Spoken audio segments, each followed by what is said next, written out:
चलो। Good morning everyone. Good morning. Good morning ji, good morning. आज हम लोग आगे बढ़ते हैं। The miracle of your mind का चैप्टर 2 का लास्ट पार्ट है आज। जी कीर्ति जी, मैं पढ़ूं। हाँ। एक कोशिकीय एक कोशिकीय जीव का सावधानी पूर्वक अध्ययन हमें हमारे जटिल शरीर में होने वाली प्रक्रियाओं को दर्शाता है। यद्यपि एक कोशिकीय जीव में कोई अंग नहीं होते, फिर भी यह मस्तिष्क की क्रिया और प्रतिक्रिया के प्रमाण प्रस्तुत करता है, जो गति, भोजन ग्रहण, आत्मसात और उत्सर्जन जैसे मूलभूत कार्यों को निष्पादित करता है। चूजों पर किए गए हृदय संबंधी प्रयोगों में डॉक्टर एलेक्सिस कैरल के निष्कर्ष महत्वपूर्ण हैं, जो इस मूलभूत निष्कर्ष की ओर इशारा करते हैं कि पूर्ण जीव जंतुओं के उपकरणों की कमी के बावजूद जीवन कार्य करता है। और पढ़ो। बता दो क्या वाला, नहीं ये बता देती हूँ मैं। तो सिंगल सेल जो होता है ना, आपने अगर साइंस की टर्म में आपको पता होगा, एक कोशिकीय जीव जिसके अंदर एक ही सेल होता है। अगर हम उसके बारे में पढ़े और उसकी जो शरीर की पूरी संरचना अगर हम देखते हैं, फिर भी वो जो सेल है, वो उसमें सारी चीजें होती है। भोजन ग्रहण करना, आत्मसात करना, उत्सर्जन करना। एक कोशिकीय जीव, सिंगल सेल, मल्टी सेलुलर, ऐसे बहुत सारे होते हैं ना, अमीबा जैसे, पता है आपको। तो एक कोशिकीय जीव में कोई अंग नहीं होता है उसमें। ऐसा अलग कुछ हाथ पैर नाक कान ऐसा कुछ नहीं होता है। बट फिर भी वो मस्तिष्क क्रिया और प्रतिक्रिया को ये प्रमाण प्रस्तुत करता है। उसमें भोजन ग्रहण करना, आत्मसात करना, ये सारी चीजें होती है। तो इन्होंने जब चूजों पर किया गया हृदय संबंधी प्रयोगों में डॉक्टर एक्स ने कहा है कि पूर्ण जीव जंतुओं के उपकरणों की कमी के बावजूद भी जीवन कार्य करता है। नहीं, ऐसा नहीं है। बहुत सारी चीजें है, नहीं है कब कोई कोई माइक्रो ऑर्गेनिज्म देखो, छोटे छोटे। अगर आप साइंस में अगर आप पढ़ोगे, साइंस की बुक में, तो बहुत सारे ऐसे जीव है जिसमें जरूरी नहीं कि बहुत सारी चीजें हैं। स्टिल वो इतने अच्छे से उनमें सारी काम करते हैं। खाना पचाना, उत्सर्जन करना, आत्मसात करना, सारी चीजें करते हैं। उनमें उतनी बुद्धि भी होती है। बारीक बारीक अगर आप सेल की अगर स्टडी करोगे तो आपको ये पता चलेगा। मनुष्य का शरीर उसके अंतर्मन की कार्यप्रणाली को दर्शाता है। हमारी वास्तविक शक्तियां अवचेतन मन में निहित है। अवचेतन मन की कार्यप्रणाली को कोई नहीं जानता, क्योंकि इसका दायरा अनंत है। हम इसके कार्य करने के तरीके के बारे में जितना जान सकते हैं, उतना सीखते हैं, फिर उसका उपयोग उसी के अनुसार करते हैं। लोग कहते हैं कि एक बुद्धि है जो शरीर की देखभाल करती है। यदि हम उसे अकेला छोड़ दें, यह सच है, लेकिन कठिनाई यह है कि चेतन मन हमेशा बाहरी दिखावे पर आधारित पांचों इंद्रियों के प्रमाणों में हस्तक्षेप करता है, जिससे झूठे विश्वासों, भय और मात्र राय का प्रभाव पड़ता है। जब भय, झूठे विश्वास और नकारात्मक प्रवृत्तियां मनोवैज्ञानिक और भावनात्मक रूप से प्रभावित होकर अवचेतन मन में बैठ जाती हैं, तो अवचेतन मन के पास उसे दिए गए खाके पर कार्य करने के अलावा कोई और रास्ता नहीं बचता। हम्म। सो हमारा जो शरीर है, ये उसके उसके अंदर की जो कार्य प्रणाली को दर्शाता है। क्या क्या हो रहा है आ, हमारे अंदर बहुत सारी शक्तियां हैं। अवचेतन मन में बहुत सारा ट्रमेंडस, यानी वो डेटा सब कुछ रखा हुआ है। और इसकी जो काम करने की जो ये है, इसका दायरा अनंत है। मीन्स आपके सोचने के परे है ये सारी चीजें। आप अगर सोचोगे ना, तो ब्रह्मांड में ने सबसे शक्तिशाली हमें ये इतना अचेतन मन हमारा दिया हुआ है। इसका दायरा अनंत है, क्योंकि इसमें 7 जन्मों की मेमोरी स्टोर की है ना। ये आपको कहीं पर भी लेके जा सकता है। इमेजिनेशन में आप कहीं पर भी जा सकते हो। आपको कितना ने पहले वाले लेसन में बताया था, किसी बंद बुक को भी आप पढ़ सकते हो। इतनी इसमें पावर है। ये कैसे काम करता है, हम जितना इसको जान सके, जितना हम इसको सीख सके, हम उसका उपयोग उसी अनुसार करेंगे भी। बट जैसे लोग कहते हैं एक ही बुद्धि है हमारे पास, वो शरीर की देखभाल करती है। अगर हम इसको छोड़ दे तो क्या होगा? और हमारा जो कॉन्शियस माइंड है ना, वो हमेशा ये जो बाहर दिखावे पे काम करता है, हमारे पांच इंद्रियों के प्रमाणों पे, वहां पर वो हस्तक्षेप करते रहता है। झूठे विश्वास, भय, ये सारी चीजें इस पर बड़ी इम्पैक्ट डालती है। वो फिर हर चीज को फिल्टर कर करके अपने सबकॉन्शियस माइंड में भेजते रहता है। अब सबकॉन्शियस माइंड क्या करेगा? तो वो तो जो अपने कॉन्शियस माइंड ने जो कहा है वहां पर वो, जैसे तुम्हारे विश्वास है, जैसे तुम्हारी अंदर के फीलिंग या विचार है, उस तरह से वो काम करता है। क्योंकि वो भोला राम है, उसे नहीं पता है, बस उसको ये पता है कि ये आया है, मुझे करना है। तो झूठे विश्वास, नकारात्मक प्रवृत्ति, ऐसे कुछ भावनात्मक से प्रभावित होकर वो अवचेतन मन में जाके बैठ जाती है। अब अवचेतन मन में बैठ गई तो उसके पास ये सब दिया है, उसके उसके जो भी पार्ट है उसमें वो चीज चली गई, तो उसके पास कोई चारा नहीं बचता है उस पर काम करने के अलावा। तो ये ये जो है, हमें सिर्फ इसमें ये पैराग्राफ ने समझना है, हमारे अवचेतन मन की जो शक्ति है उसको पहचानिए, वो कैसे काम करता है वो जानिए।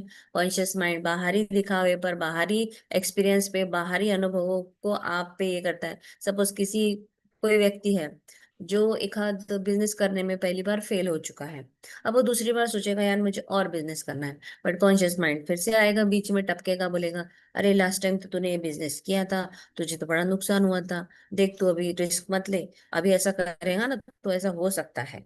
आके फिर से उसने किया अपना काम। फिर हमें पता है हमारा सबकॉन्शियस माइंड क्या है, हम उसको बोलेंगे अरे तू यार बाजू में हट, मुझे पता है मुझे क्या करना है, मुझे इस बार मेरा अच्छा ही होगा और मैं अच्छे से कर सकता हूँ। ये वाली चीजें हमें समझनी है इस पैराग्राफ में, इस तरह से हमें ये समझना है। आपके भीतर का आत्मनिष्ठ स्वर निरंतर सामान्य भलाई के लिए कार्य करता है, जो सभी चीजों के पीछे अंतर्निहित सामंजस्य के सिद्धांत को दर्शाता है। एडिसन, कवर, आइंस्टीन और अन्य कई लोगों के कार्य का अध्ययन करें, जिन्होंने बाहरी शिक्षा के बिना भी अवचेतन मन के अनेक खजानों का उपयोग करना सीख लिया था। अपने आप पर विश्वास करने का एक कारण रखें। यदि आप उस पर विश्वास नहीं करते जिसे आप देख नहीं सकते, तो आप बहुत आगे नहीं बढ़ सकते। मैं प्रेम को देख नहीं सकता, लेकिन मैं उसे महसूस करता हूँ। मैं सुंदरता को देख नहीं सकता, मैं उसे साकार रूप में देखता हूँ। आत्मनिष्ठ विश्वास अक्सर एक साधारण कवि के कमजोर शरीर में एक पुरस्कार विजेता मुक्केबाज के मजबूत शरीर की तुलना में अधिक होता है। हमारी सबसे बड़ी कमजोरी अवचेतन मन की शक्तियों में विश्वास की कमी है। अपनी आंतरिक शक्तियों से परिचित हो। अगर आप अपनी पूर्णता को साकार नहीं कर सकते, तो सैद्धांतिक रूप से यह जानना कि आप परिपूर्ण है इस काम का। आत्म साक्षात्कार और अनुभूति ही उपचार की एकमात्र पूंजी है। परिणाम प्राप्त होना इस बात का प्रमाण नहीं है कि आप विधि वैज्ञानिक या सही है। हम्म। तो अभी हमें ये बोला है यहाँ पर, अपने अंदर आत्मनिष्ठ स्व निरंतर सामान्य भलाई के लिए कार्य करता है। कौन? हमारा अवचेतन मन। और वो हमेशा हमारी भलाई चाहता है, वो हमेशा आपको अलर्ट करता है। और बहुत बड़े बड़े जितने भी साइंटिस्ट लोग हैं, कवि हुए हैं, लेखक हुए हैं, अभी अपने बिजनेसमैन भी है, ये सारे लोग, इनको पता है कि अवचेतन मन का क्या पावर है, और वो लोग प्रॉपर उसका उपयोग करते हैं। उन्हें कभी भी कुछ भी अगर बिजनेस में एक आध निर्णय लेना हो, या किसी को कोई कविता लिखनी हो, या किसी को सीरियल लिखने हैं, तो वो अवचेतन मन को बताता है और छोड़ देता है, और फिर उसका आंसर मिलता है, वो चीजें करता है, और वो फिर अपनी लाइफ में इस तरह से वो एकदम प्रोग्रेस कर रहे हैं। क्योंकि उन्हें पता है अवचेतन मन के अंदर क्या खजाना है और कैसे उसका उपयोग करना है। बहुत बहुत बड़ी चाबी उनके पास, वो पता है उन्हें, और वो विश्वास रखते हैं अपने आप पर। अगर विश्वास नहीं है तो चीजें नहीं दिखेगी, आगे भी नहीं बढ़ेगी। विश्वास सबसे महत्वपूर्ण है। जैसे हवा महसूस करते वो दिखती नहीं है। अब आप बोलोगे यार अवचेतन मन काम करता, कहाँ लिखता है अवचेतन मन काम करता? वो है, बस आप उसको समझो, जानो। जैसे हवा को हम महसूस करते, वो दिखती नहीं। सुंदरता हमें कहाँ दिखती है? पेड़ पौधों में दिखती है, मूर्तियों में दिखती है, हर चीज में दिखती है ना? हम उसको वैसे देख सकते हैं। ऐसे तो वो खड़ी है, ऐसे दिख नहीं रही है, कौन है सुंदरता, है ना? तो इस तरह से चीजें दिख नहीं रही है, बट है वो। और आत्मनिष्ठ विश्वास एक असाधारण कवि के कमजोर शरीर के जैसा है। वो धष्ट पुष्ट, जैसे अभी एक आध बॉडी बिल्डर आदमी है तो वो दिख रहा है यार, मस्त बॉडी है इसकी, अपीयरेंस दिख रहा है ना कि वाह वाह क्या मस्त बॉडी है। बट कवि है, कवि तो अपना दुबला पतला सा एक व्यक्ति होता है ना? 10 मिनट में मीटिंग ये होने वाली है, चलिए ओके, कोई बात नहीं। सो वो जैसे दिखता है, तो ये वाला दिखता नहीं है। ये मजबूत शरीर वाला अधिक ताकतवर होता है। तो हमें सबसे पहले अवचेतन मन की शक्तियों की पहचानो, उसकी शक्ति को पहचानो, उस पर विश्वास रखो, और फिर देखो कैसे वो काम करेगी। अपनी आंतरिक शक्तियों से आपको परिचित होना पड़ेगा। हम अपनी शक्ति पर विश्वास नहीं रखते, बस यही एक बात है। आगे। मैं एक ऐसे व्यक्ति को जानता था जिसे बताया गया था कि वह अपने सिर के चारों ओर 7 बार खरगोश का पैर घुमाए तो उसका एक बड़ा मस्सा गिर जाएगा। उसने इस बात पर विश्वास किया और परिणाम भी वैसा ही हुआ। खरगोश के पैर का इससे कोई लेना देना नहीं था। यह मन के एक नियम के कारण था। मानसिक स्वीकृति और विश्वास इसके कारण थे, और मस्से का गायब होना इसका परिणाम था। यदि आप तनावग्रस्त हैं और चिंतित हैं, तो कठिन परिस्थिति में आपका अवचेतन मन आप पर ध्यान नहीं देगा। सिंपल, बहुत ही सिंपल, और बहुत अच्छे से उन्होंने एक दिया है उदाहरण। थोड़ा ऊपर करना। आ, पीछे वाला क्या था खरगोश का? पैर। जैसे उन्होंने किसी को कहा, ऐसे व्यक्ति उनको जानते थे, जिन्होंने कहा अपने सिर के चारों ओर 7 बार घर को उसको पैर को घुमा दो, जाएगा। अब उनके मस्तिष्क ने ये बात पे विश्वास कर लिया और स्वीकृति भी हो गई, और हुआ, सेम हुआ। जैसे उन्होंने घुमाया तो उनका सा निकल गया, जबकि कोई लेन देन नहीं है उस पैर घुमाने का। एक बार एक मकान मालिक ने बॉयलर ठीक करने के लिए $200 वसूलने पर भट्टी की मरम्मत करने वाले कहीं मैकेनिक पर से भी आपत्ति कुछ जताई। भी।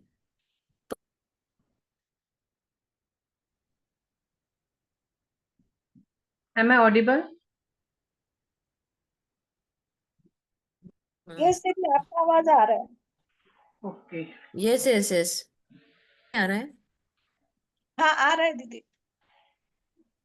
एक बार एक मकान मालिक अब ने बॉयलर हम्म। ठीक करने के लिए $200 वसूलने पर भट्टी की मरम्मत करने वाले मैकेनिक से आपत्ति जताई। मैकेनिक ने कहा, मैंने गायब बोल्ट के लिए 5 सेंट और खराबी का पता लगाने के लिए 199 और 95 सेंट लिए हैं। कीर्ति जी, तो यहाँ पे कहा पूरा गया। पढ़ लीजिए। बाकी टाइम अपना उतना नहीं हो पाएगा। अच्छा, ओके, ठीक थोड़ा है। सा ये कर देती हूँ मैं। इसी प्रकार आपका अवचेतन मन सर्वज्ञानी सर्वज्ञ है, जो आपके शरीर के किसी भी अंग और आपके मामलों को ठीक करने के तरीके जानता है। स्वास्थ्य की स्वास्थ्य की कामना करें और अवचेतन मन उसे साकार कर देगा। लेकिन विश्राम ही कुंजी है। आराम से काम करें। विवरणों और साधनों की चिंता न करें, बल्कि अंतिम परिणाम पर ध्यान दें। अपनी समस्या के सुखद समाधान का अनुभव करें, चाहे वह स्वास्थ्य, आर्थिक स्थिति या रोजगार आदि से संबंधित हो। याद करें कि गंभीर बीमारी से उबरने के बाद आपको कैसा महसूस हुआ था। ध्यान रखें कि यह भावना ही अवचेतन मन की सभी अभिव्यक्तियों की कसौटी है। आपके नए विचार को पूर्णावस्था में, भविष्य में नहीं, बल्कि सभी अभी साकार होते हुए महसूस किया जाना चाहिए।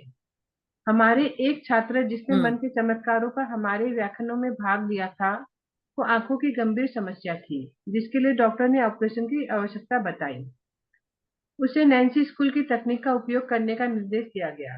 एक छोटा सा वाक्य या सकारात्मक कथन लें जो आसानी से स्मृति में अंकित हो जाए और उसे लोरी की तरह बार बार दोहराएं। हर रात जब वह व्यक्ति सोने जाता तो वह उन्मत्त ध्यानमग्न अवस्था में चला जाता जो नींद के समान होती है। उसका ध्यान पूरी तरह से अपने नेत्र चिकित्सक पर केंद्रित हो जाता था। वह कल्पना करता था कि चिकित्सक उसके सामने है और वह स्पष्ट रूप से सुनता था, या उसे ऐसा प्रतीत होता था कि चिकित्सक उससे कह रहा है, एक चमत्कार हुआ है।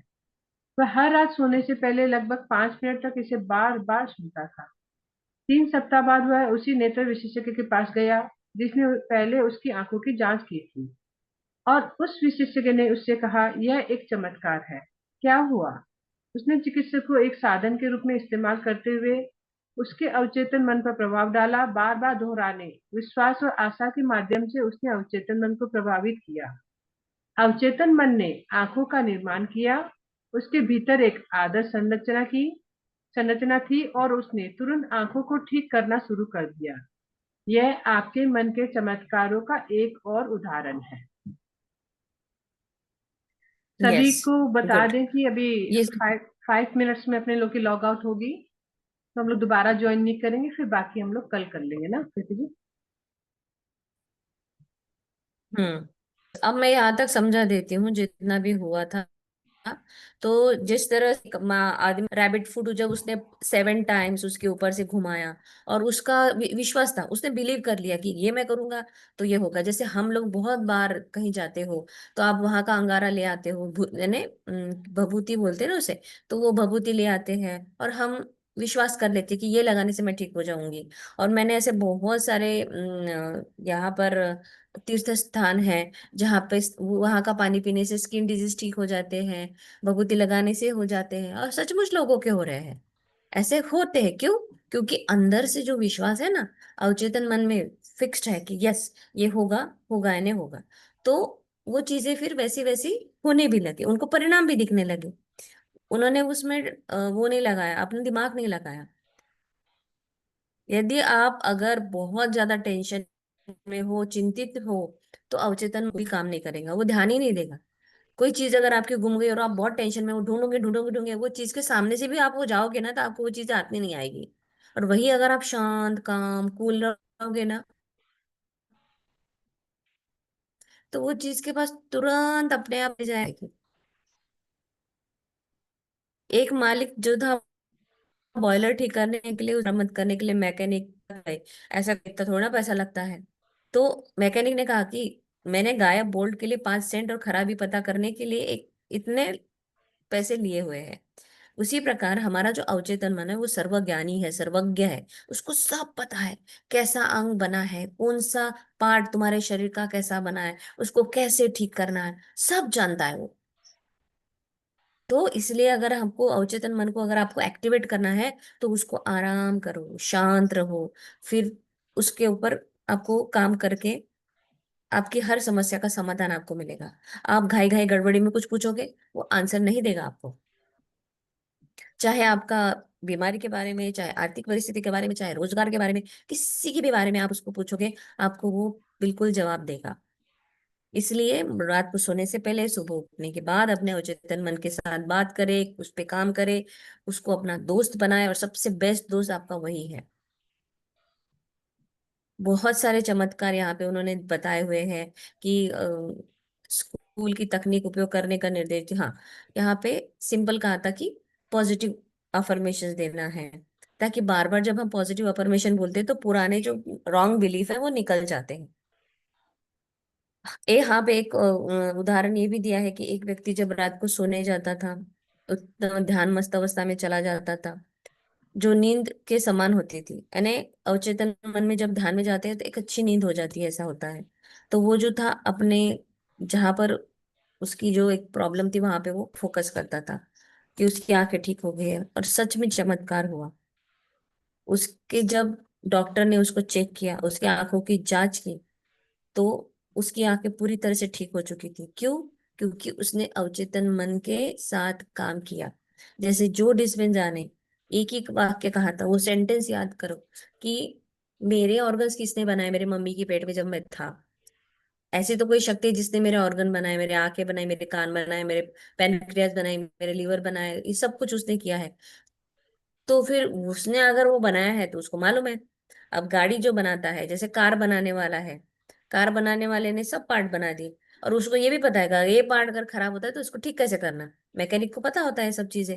जैसे घड़ी अगर है, घड़ी के अगर पार्ट्स है, तो घड़ी खराब हुई तो उसको पता है कि घड़ी कैसे ठीक करना है। उसी तरह बॉडी बनाने वाले को भी पता है कि बॉडी के पार्ट को कैसे ठीक करना है। बस आपको उसके साथ काम करते आना चाहिए, उस पर विश्वास करना है, उसको कमांड देना है, सकारात्मक बोलना है। और फिर देखिए कैसे शरीर के अंदर आपको जैसे चाहिए वैसे परिणाम मिलेंगे, करियर में आपको जैसे चाहिए वैसे परिणाम मिलेंगे। आपके साथ बार बार वो जो पैटर्न रिपीट हो रहा है उसको भी आप ब्रेक कर सकते हो, आपके अवचेतन मन के साथ काम करके। तो ये हो गया अवचेतन